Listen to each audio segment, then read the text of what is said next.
Hello everyone, this is Coach Dinosaur. Today, I am going to demonstrate on how to checkmate using the bishop and knight. For some, this might be the most boring study.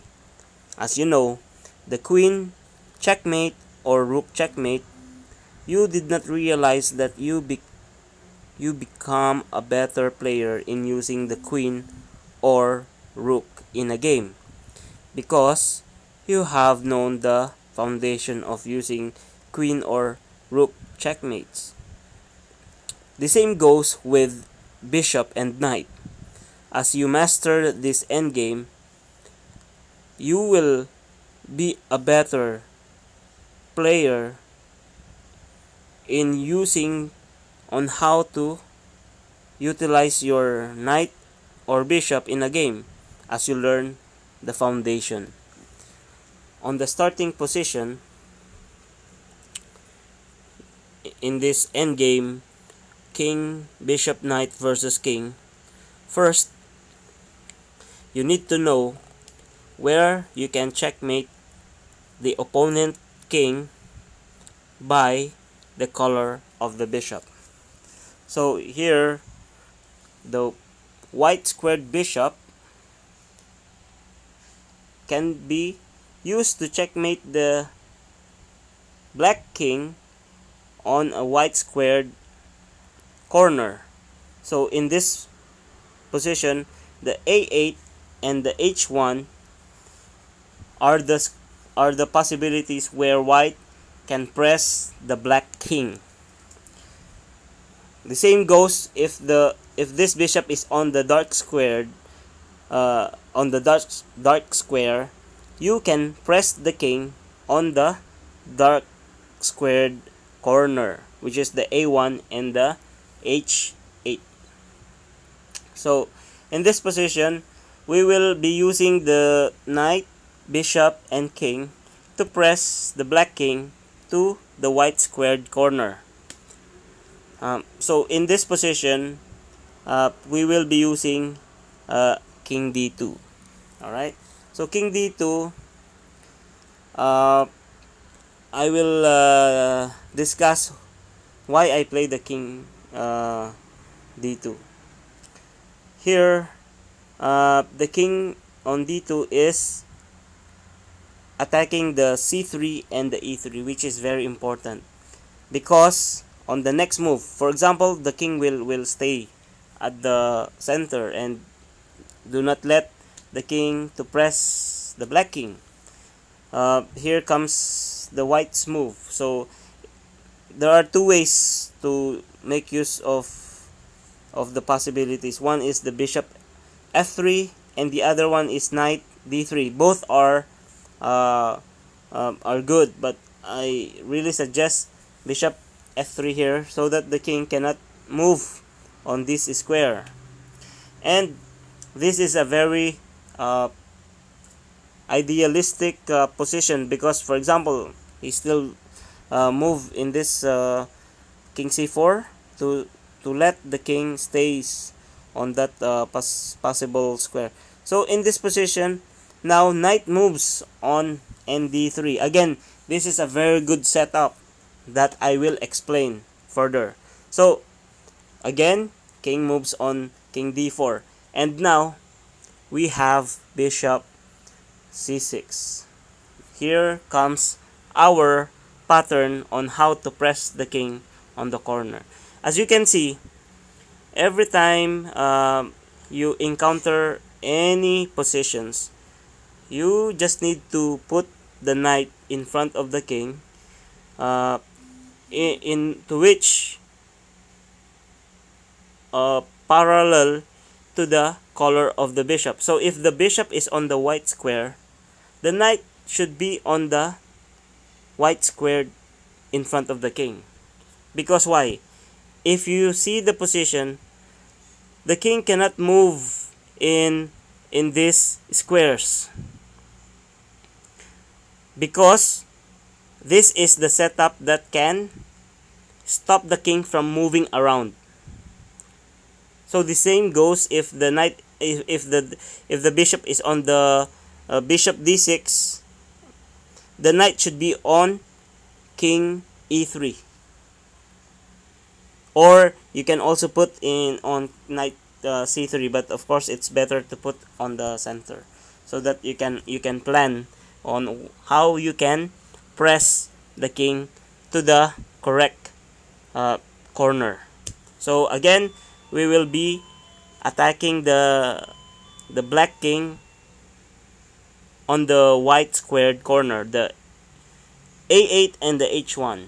So here, there's no other move. It's the only move, king c4. And now, king moves on e3. So if you can see, the king cannot move here, the king cannot move here, the king cannot move here, the king cannot move here. Of course, cannot capture the knight. The king cannot move also on b4. So he has only two choices. Again, if he is a very clever player, he will go to dark squared corner, which is here, which is very near, since he cannot move. So again, he will move on king c3. Again, once he move on king c3, then here comes bishop now on d5. Again, you're pressing the king. Again, the king cannot move in these squares, and king cannot also move here, and king cannot also move here, and there is only one square that the king cannot can move, which is king c2. King c2. And now, once the king has moved to king c2, we will now turn the table. Just now, the king was in front of the king on the 4th rank, and the white king is on the 2nd rank. Now, because of that setup, the knight and the bishop set up, which is very important, we can turn the table. Alright? So, now, the king has only 3 possibilities. One is this, the other one is this, and the last one is this move. If you were black, you're supposed to play king b1, because this is a very safe square for the black king, because the bishop is on the white square. That is why in this position there's no way to checkmate the black king in this corner. But of course, in this video we will demonstrate on how you can press or push the king to the other square. So let's take a look on king d2. Let's take a look on this before we proceed to the final setup to checkmate this black king. So here, this is even better position where you can actually create a checkmate pattern, same as the final checkmate pattern that I will show you later on. So in this position, black should now play bishop b3. The king on d2 will be pushed away on the white squared corner, which is h1 now. So there's no other way, because the king cannot move here. Here, there's no other way also. Cannot move. There's only one, is king e2.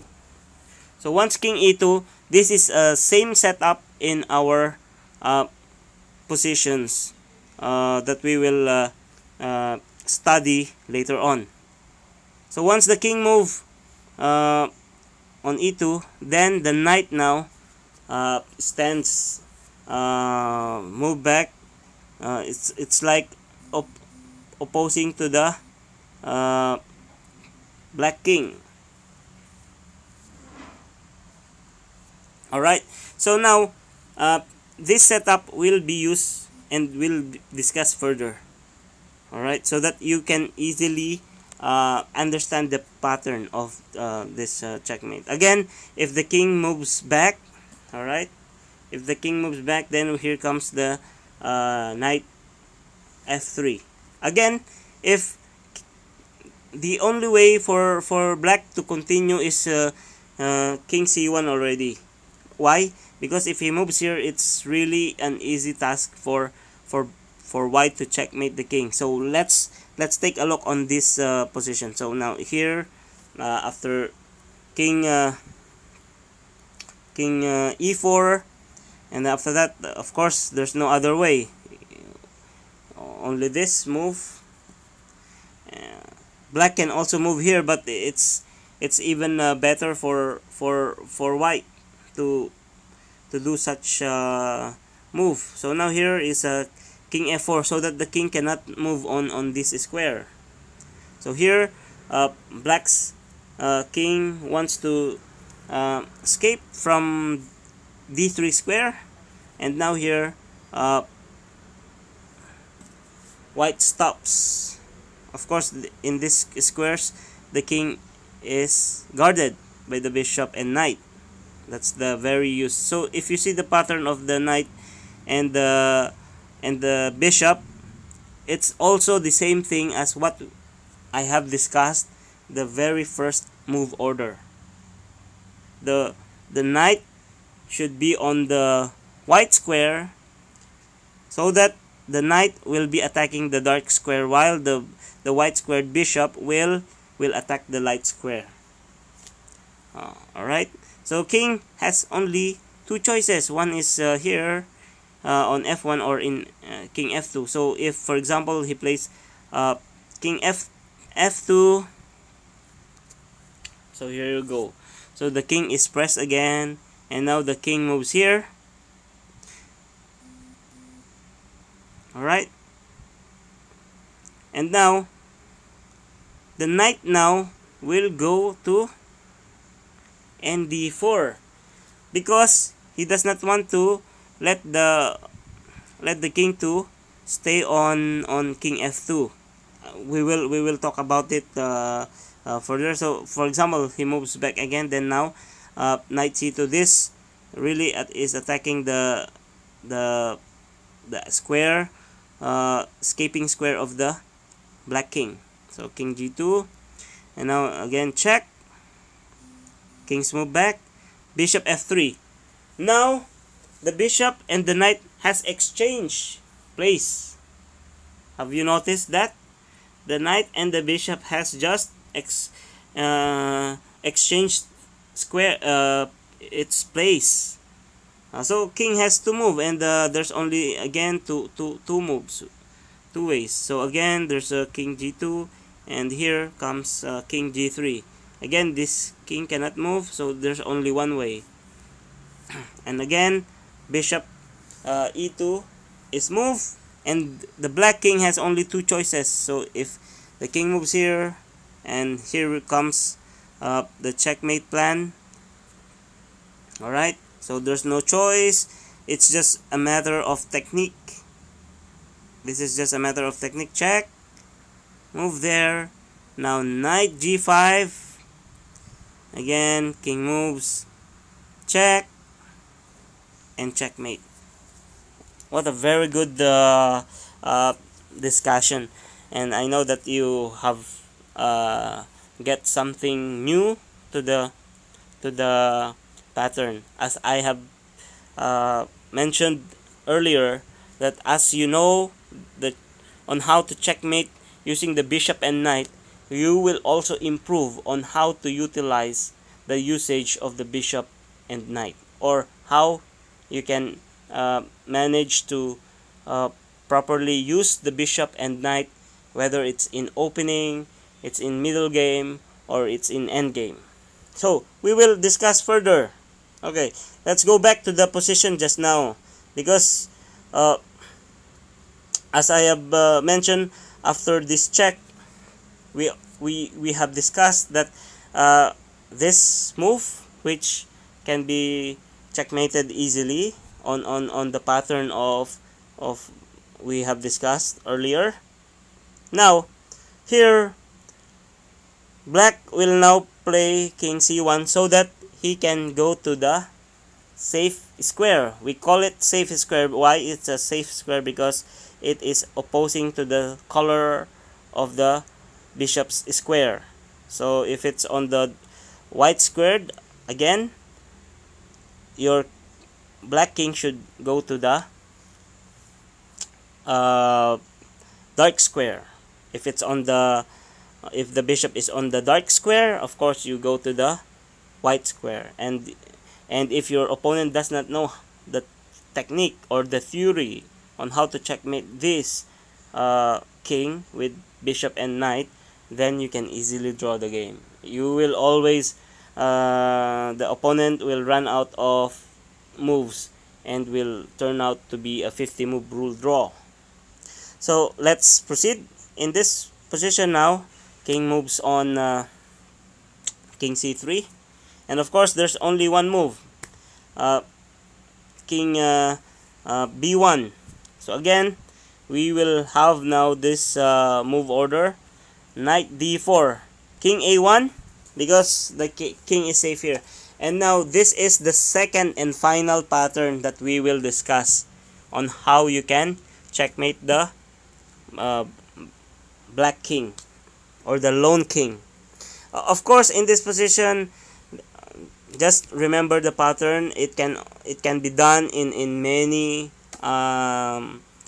squares on the corners.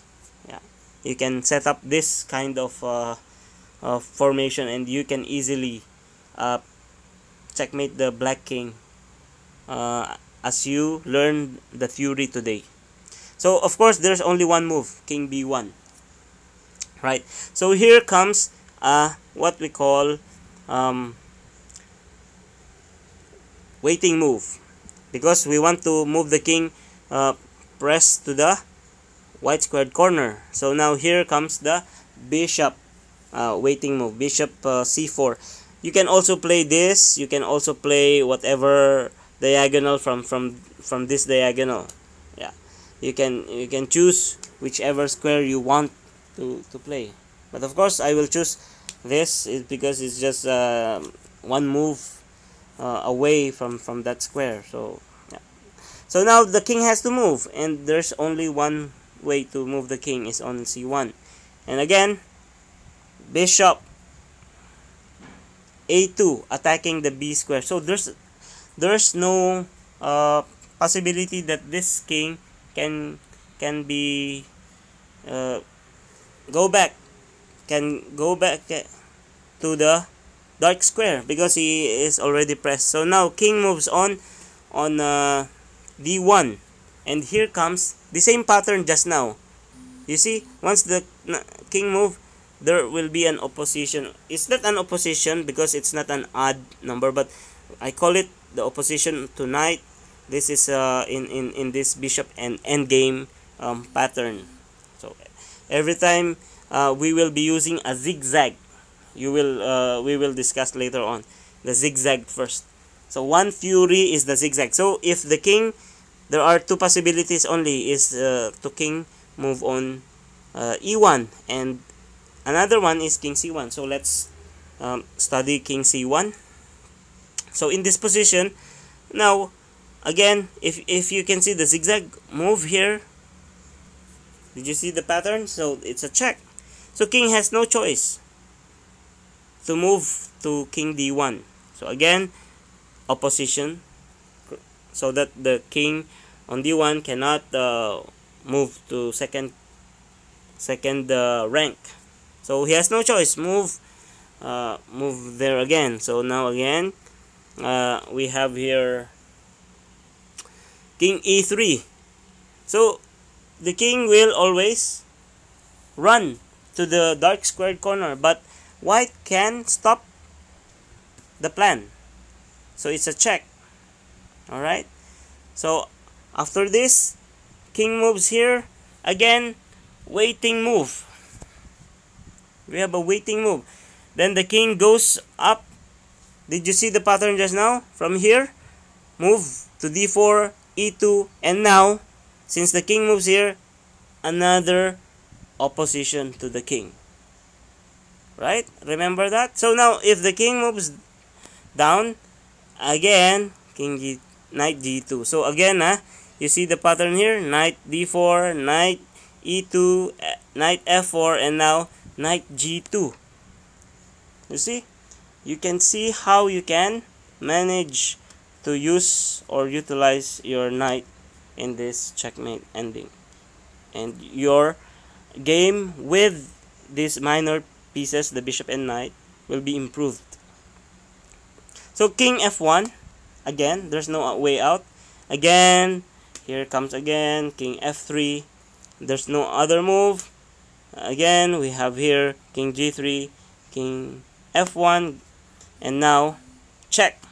So the same goes, and then again the bishop waiting move,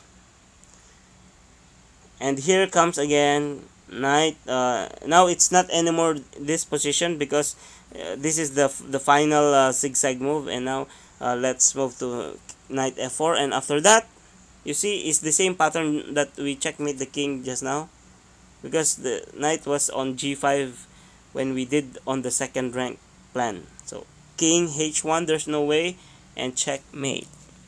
Alright, so let's proceed again. Let's go back again just now. Okay, so you see the pattern, very easy. So just now we have this position, right?